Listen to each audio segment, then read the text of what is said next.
Hello and welcome to Beat 'em Up Wrestling. We are talking about New Jack and the Dark Side of the Ring. Yeah, we got a lot of feedback from the Chris Benoit review we did on the Dark Side Ring. So, yeah, we're gonna continue on with the new season, and then we're gonna go Yeah, we're back going back and to first revisit. season. Thank God, I only had one season to watch, but yeah, this one was one of somebody had messaged us on our on YouTube and Twitter, saying that for us to check out New Jack and stuff, and we had planned to just work everything craziness. Yeah, we weren't sure how people would react to the Dark Side of the Ring reviews.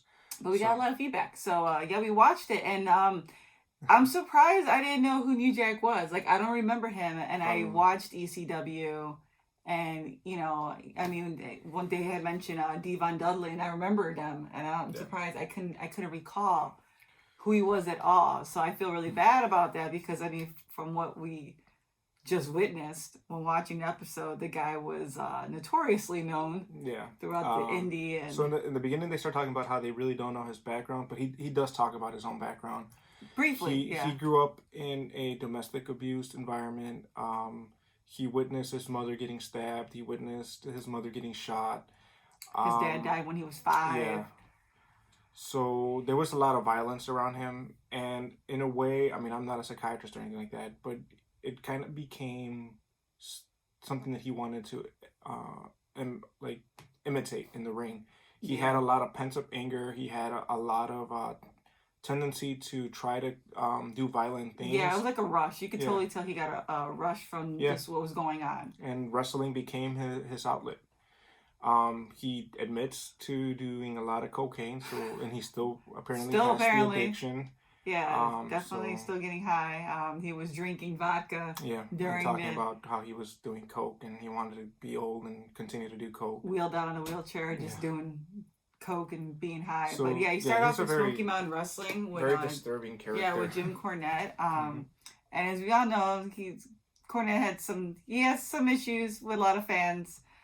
Especially with the Meltzer crowd, but yeah, it's where he was wrestling, it was predominantly white. Being an African American wrestler, he brought a lot of heat, just being a different race. But he embodied not only the heel persona, but he was legit racist back to them. Yeah. And he welcomed their racism. He welcomed it, and it crossed a fine line though, because you almost couldn't. I don't know, like if I was a wrestler in that promotion, it would have been scary to be a different race other than white, because I mean, like, when do you know when it stops? Some fans, we all know, take it too far. He was egging him on, and this was in early 90s to mid 90s. There was a lot of race tensions with O.J. Simpson, Rodney King. And he pretty much used it as a promo too, where he said, "Congratulations, OJ, 2 less that we have to worry about." He used real life drama, and he turned people. The heat on him was real. At one point, he talks about how they were waiting for him with bricks, and they needed to get the cops to get him out of there. Escort them out, and another thing, I didn't even know D'Lo came from being in being in the Gangsters team with Mustafa, and like D'Lo had even mentioned to a point where if you weren't heckled and given racial slurs, you weren't doing your job right, and like he looked so conflicted. Like, out of everybody that you see, we see like Sandman, and we see Cornette. And you're talking to New Jack, and then there was somebody else from the new promotion that he was used in, because he was independently still wrestling in the early 2000s. But the only one that looks a little confused about exactly why they were okay to do this was D'Lo. Like, I feel like D'Lo was looking at some of the matches, and his reaction was literal confusion. But so when he went into Smoky Mountain, they created the gangster group that you were referring to, and he was with D'Lo Brown and Mustafa. And Mustafa's another person that did some.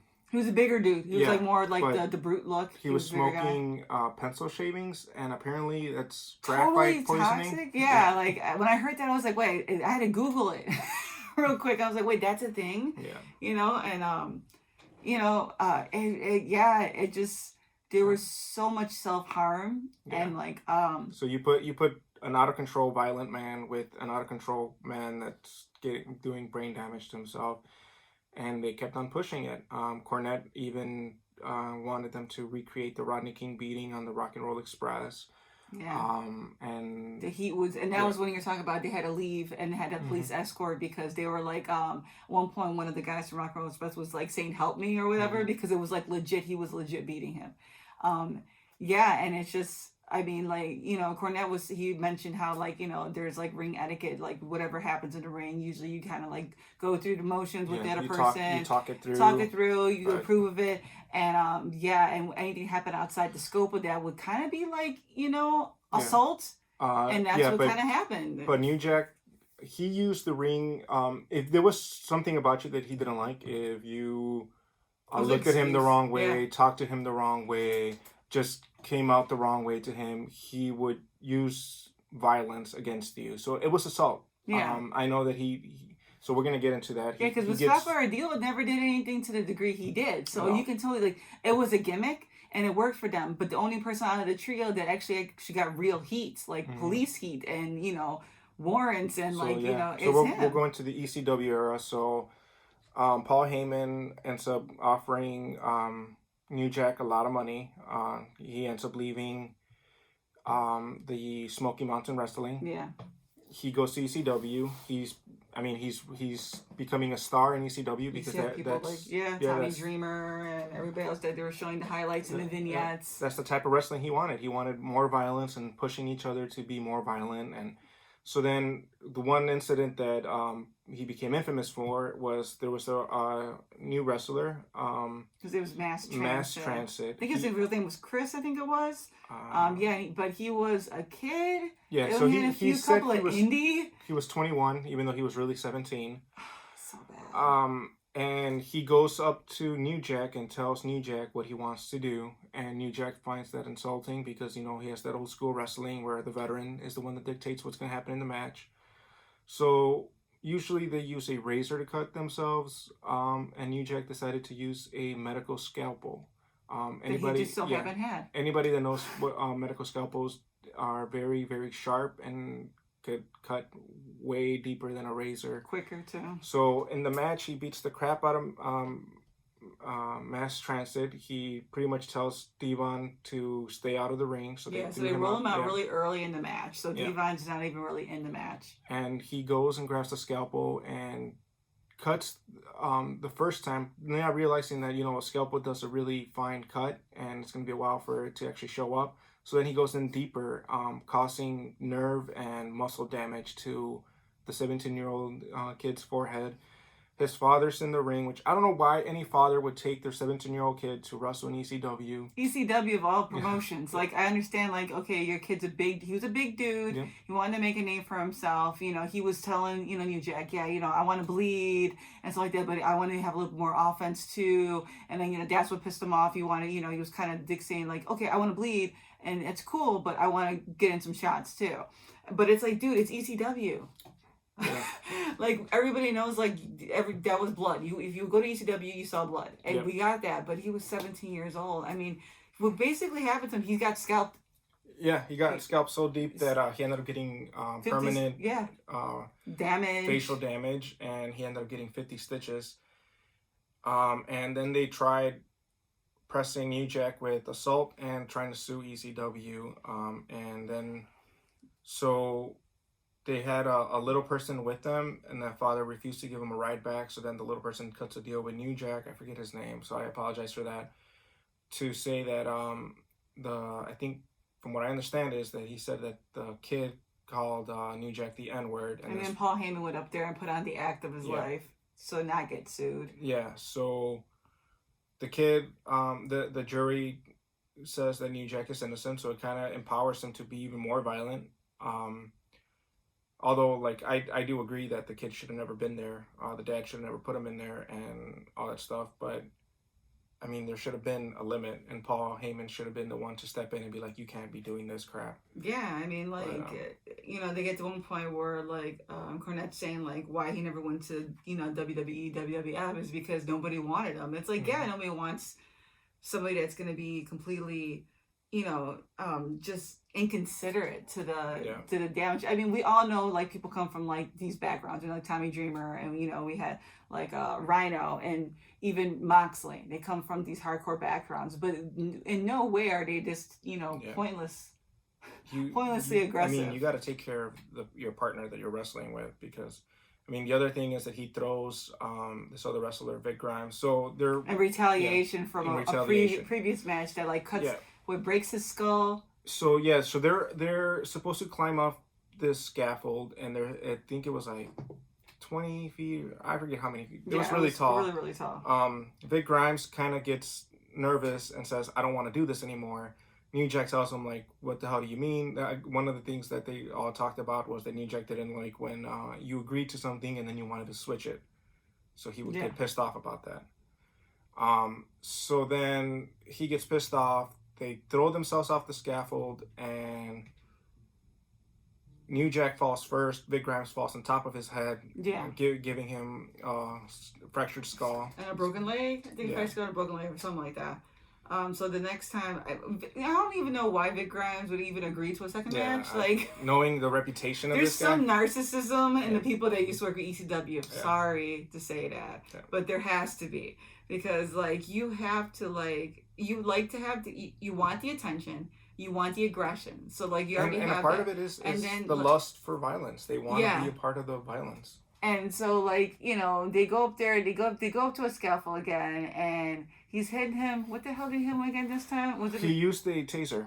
Oh, yeah, he tased his ass. Yeah, and then he says, I can't feel... Because that's legal, I guess. that's okay to do. So then Vic Grimes tells him, I can't feel my legs, and... He says, you don't need the legs. And he literally yeet.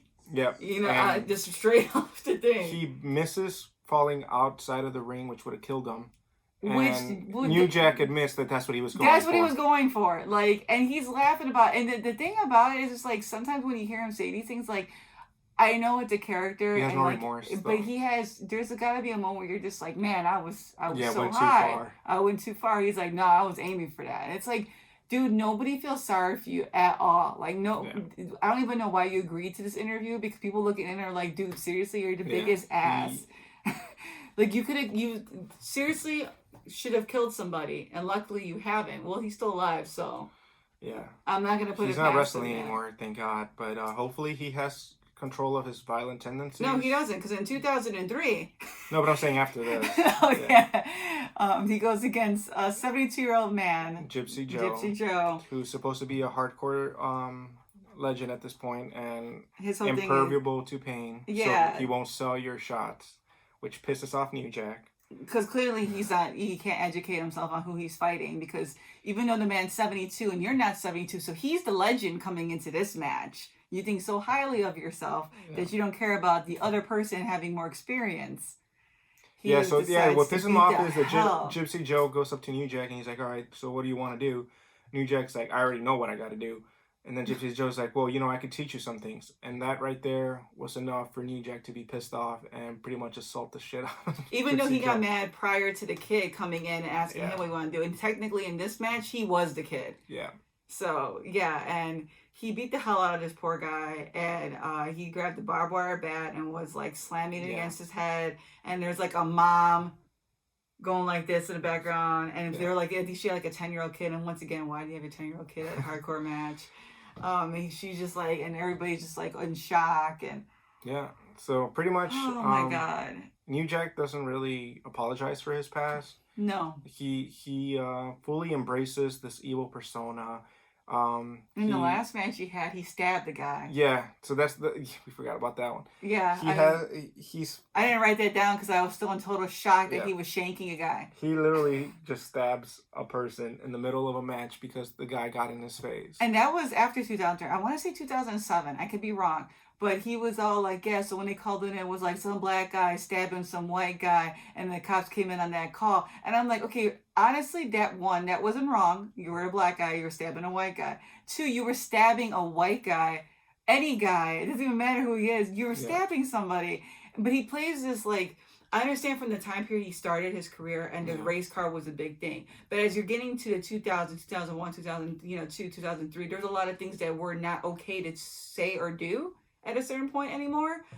You know, if once you get past 2003, you're already getting past things like that happened in history, which is like 9/11 and things like that weren't okay to do certain things anymore. And so the things he was saying, oh, he called me this and this is why I did this, and, you know, and they were saying the N-word. I'm pretty sure not at every promotion you went to, everybody called you the N-word. I mean, I won't say it. Like, you know what I'm saying? I mean, there's a lot of racist people. There's a lot of racist people, but like when you go to like WWE matches and things like that, that's not the first thing you hear when you see a black athlete go up there. You know, so it's like, at one point that just became an excuse for him to be violent. Like, I'm not trying to say that was not a huge thing back in the 90s, and I would have been happens. I would have been so upset being a wrestler. But that's not even just in the 90s. That's there's still racism going on. Oh yeah. But I'm saying, like the way he uses it, uses it like every time he gets arrested or he gets like confronted by authority, it's always that. Yeah, he uses it as I know what you're saying. It's never the fact that you had a scalpel and you were stabbing a guy.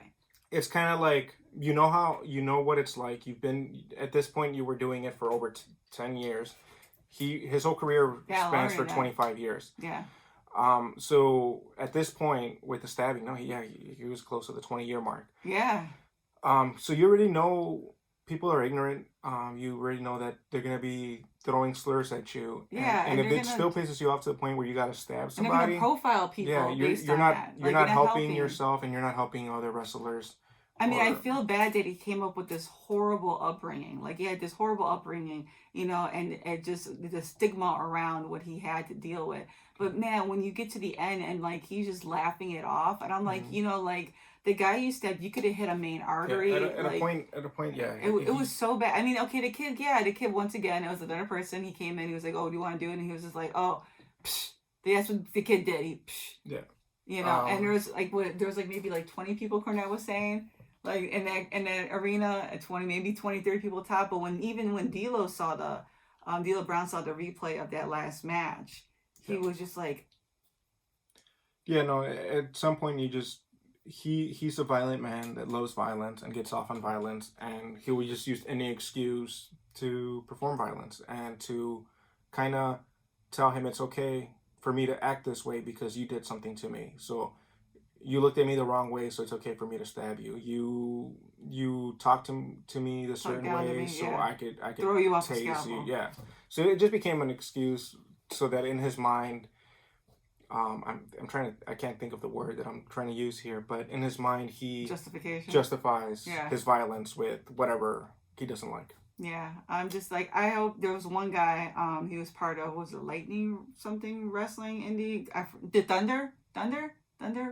No, I don't know. It was at the end. It was the guy that it was in the promotion where he stabbed the younger kid, but he was saying like how of a nice person he was, how he liked cooking, how he liked to feed people.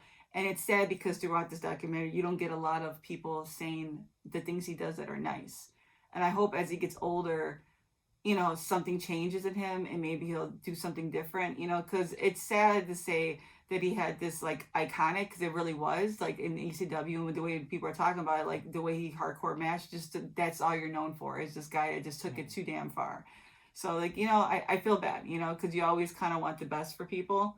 But man, the redemption story of this guy, there really isn't any. No. There really isn't any. And mass transit passed away. Yeah, he had gastric bypass, and he died of complications. And the guy's response, New Jack's response, was like, "Well, it wasn't my fault." So yeah, I don't really care. I'm like, you know, so I get it. This was a guy they needed to interview, and it drove a point home. And man, I'm kind of glad I didn't remember this guy as a kid. I'm like, what the hell was I doing watching this guy? To paraphrase Joe Biden, New Jack was a bad dude. He was a bad dude. Bad boys. He ran with some bad. Not D'Lo. D'Lo, I can't believe D'Lo ran with him though. But so that's our unless you have anything to say. No, that's the recap. Yeah. We will do the Bash WWF one. Yeah, that's tonight. By the time you guys see this, I don't know when we'll upload this, but we'll get to the fourth episode. Sorry, because Benoit's was 2 parts. We'll get to the 4th episode and review it, but we're gonna go back. Yeah, we're gonna go back to see Macho, heavenly couple, Macho Man and Miss Elizabeth. But thanks guys. Leave some comments. Thank you for tuning in. Subscribe. We still got our contest and our giveaway going on. We need a couple more subscribers so that we can We're almost there. Give out a t-shirt. There. We want to give away some merch, man. Free stuff. Okay. Why is it so hard? I know. We want to be merch freaks. Let us do this for you. Yeah. All right, guys. New shirt. Yeah, new shirt. Merch freak. All right, guys. Be safe.